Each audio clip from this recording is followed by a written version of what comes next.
કોઈને જૂની કાર વેચીએ તો ડોક્યુમેન્ટની સાથે સાથે ફાસ્ટેગ પણ ટ્રાન્સફર થઈ જાય કે નહીં? હવે આ પ્રશ્ન આપણે બધાને સતાવતો હશે. થોડા વર્ષો પહેલાં લોકોને ટોલ પ્લાઝા પર ટોલ ટેક્સ ભરવા માટે લાંબી લાઈનમાં ઊભું રહેવું પડતું હતું અને રોકડમાં ચૂકવણી કરવી પડતી હતી.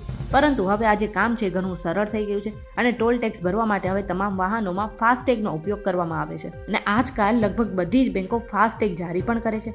નવી કાર સાથે આપણે નવો ફાસ્ટેગ લઈએ છીએ, પણ પ્રશ્ન એ થાય કે જો આપણે જૂની કાર વેચીએ છીએ તો શું ફાસ્ટેગ પણ આપણે ટ્રાન્સફર કરવો પડશે? તો તેનો જવાબ છે ના.